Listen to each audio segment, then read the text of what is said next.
Finally, Jack Nicholson. He turned 89 this week. Nicholson, a three-time Oscar winner, doesn't make many public appearances these days. And man, he might be the best of all time. There's a house on Mulholland Drive in Los Angeles that most people will never see from the inside. The gates are tall, the hedges are trimmed, and for the better part of 15 years, one of the greatest actors who ever lived has been sitting behind them, refusing Hollywood, refusing the cameras, refusing almost all of it. No retirement speech, no farewell press tour, no teary final interview, just silence and a closed gate, and a legend slowly becoming a ghost story. His name is Jack Nicholson. 3 Oscars, 12 Academy Award nominations, still the record for any male actor in history. A career that stretches from low-budget B-movies in the 1950s all the way to a profit-sharing deal on Batman that reportedly earned him somewhere between $60 and $90 million. A man who was, for roughly 4 decades, the most magnetic and dangerous presence in American cinema. And then, after a quiet romantic comedy bombed at the box office in December 2010, he simply never came back. The questions haven't stopped since. The rumors have swirled: dementia, alcoholism, total physical collapse. His friends have pushed back. His children have stayed largely quiet. And the man himself has said almost nothing. So what actually happened? The answer, when you put the pieces together from verified sources and the people who actually know him, is not the dramatic tragedy the tabloids wanted. It is something stranger, more human, and in its own way far more profound. To understand why Jack Nicholson stopped, you have to understand what it cost him to keep going for as long as he did. He was not the kind of actor who showed up, said his lines, and went home. He was the kind of actor who absorbed a role completely, who drew from lived experience in ways that blurred whatever boundary normally exists between a performer and a character. His acting coach in the early years, Jeff Corey, had taught him that great performance was not about mimicking emotion, but about living deeply enough that the emotion arrived on its own. Nicholson carried that philosophy for 60 years. It works brilliantly on screen. It is also exhausting. By the time he made his last film, How Do You Know?, in 2010, he was 73 years old, reuniting with director James L. Brooks, the same man who had guided him to his second Oscar on Terms of Endearment and his third on As Good as It Gets. The film had every reason to work on paper. It starred Reese Witherspoon, Paul Rudd, and Owen Wilson alongside Nicholson. It had a major studio behind it, and it collapsed completely, losing an estimated $70 million at the box office and drawing some of the worst reviews of Nicholson's career. Now, not every actor disappears after a flop, but Nicholson had said something revealing in a Vanity Fair interview in September 2013 that puts the timing into clearer focus. He told the magazine that he no longer felt driven to be out there the way he once had, that the only films he still cared about were ones that dealt with real emotion and genuinely moved people. And then he admitted plainly that he no longer had the energy to both work and live the way he used to, that during his final few films, he had barely left the hotel at night. For a man whose off-screen life had been as large and legendary as his performances, that admission was the real signal. The engine had cooled, and once it cooled, there was nothing forcing him to restart it. What followed 2010 was not a single dramatic decision to retire. It was a long series of quiet no's. He passed on The Judge, the role that eventually went to Robert Duvall. He passed on 42, the Jackie Robinson biopic, the part that Harrison Ford took. His old Reds director, Warren Beatty, could not coax him back for Rules Don't Apply.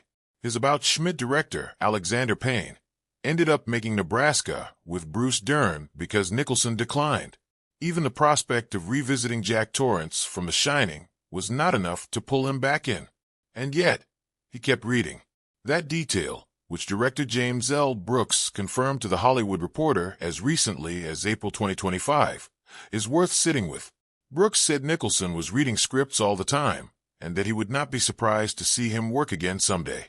The door, in other words, was never bolted shut in Nicholson's mind. He simply never found the thing worth walking through it for. The closest he came was in 2017, when he was briefly attached to the American remake of the acclaimed German film Toni Erdmann. For a moment it looked real. Then it evaporated, and the production fell apart entirely. Another near miss. Another no. The tabloids filled the vacuum with increasingly dramatic theories. Radar Online ran with a story in 2013 claiming the reason behind Nicholson's retreat was simple memory loss, that at 76, he could no longer remember lines well enough to work. The story spread fast. It was also, according to people who actually knew Nicholson, false. A close source told NBC journalist Maria Shriver around the same period that Nicholson was not suffering from any memory-related illness or dementia and had no plans to stop reading material. The people who have seen him in recent years have painted a more mundane and in many ways more peaceful picture. Record producer Lou Adler, a longtime friend of Nicholson's, appeared on Marc Maron's WTF podcast and described a recent conversation he had with the actor. Someone had tried to get Nicholson involved in a film. Nicholson's response was simple. He didn't want to do it. And then he told Adler what he had been doing instead. He had sat under a tree and read a book. Adler's summary of where Nicholson is in his life was direct. He is doing whatever he really wants to do. He wants to be quiet. He wants to eat what he wants. He wants to live the life he wants. Former girlfriend Lara Flynn Boyle, who dated Nicholson for several years in the early 2000s, offered a characteristically colorful version of the same picture when she spoke to People magazine. She said Nicholson spends his days making magic, and that there is no retiring for the world of Jack. The world of Jack is always here. His son Ray, who has built his own acting career and appeared in Smile 2 in 2024, spoke to Deadline about his father with genuine warmth. He talked about eating dinner with him every night growing up, and about how studying his father was how he learned to be a human being. Ray noted simply that he and his father are different people, born 55 years apart, and that the things affecting one did not necessarily affect the other. For nearly 2 years after a Lakers playoff game in May 2023, Jack Nicholson was not seen in public at all. Then, on February 16, 2025, he appeared at Studio 8H in New York for the SNL 50th anniversary special. He was 87 years old. He wore a dark button-up shirt, a black jacket, and a beret with the New York Yankees logo on it. His daughter Lorraine sat beside him, and from his seat in the audience, he leaned forward and said 5 words. "Ladies and gentlemen, Adam Sandler." The room erupted.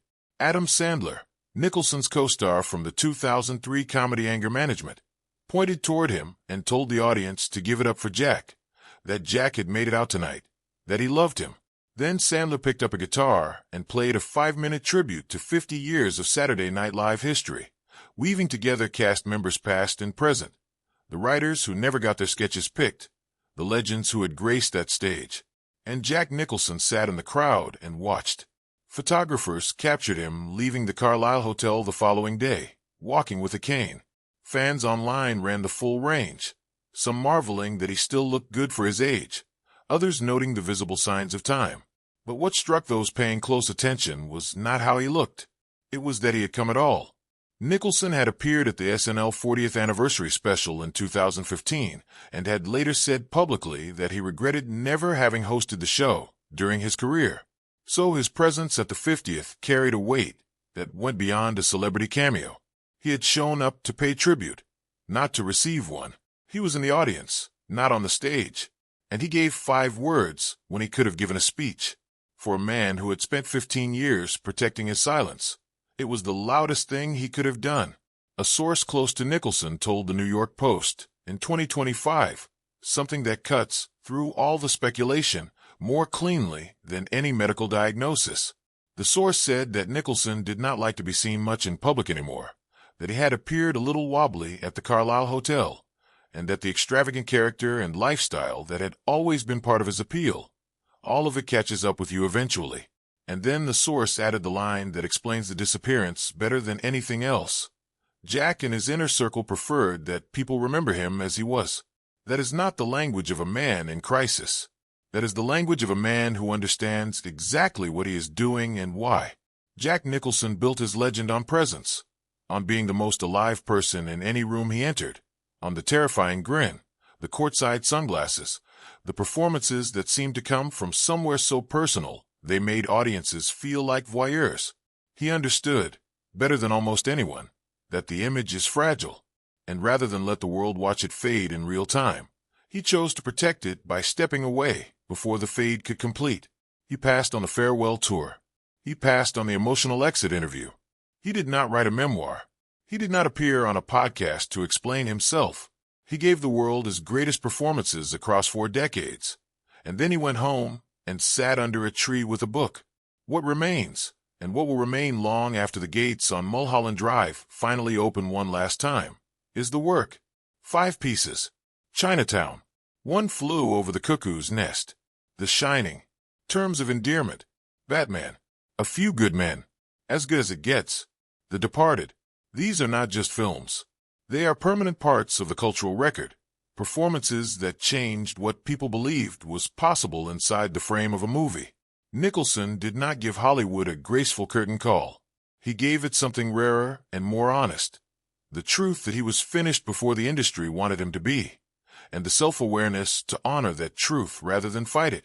He let the work speak, because the work was already speaking louder than anything he could say. The man who once told us he was not going to be ignored, who acts through doors, who smiled from the witness stand, who flew over the cuckoo's nest, decided at the end that the most powerful thing he could do was disappear. And in the disappearing, he gave the world one final, unforgettable performance.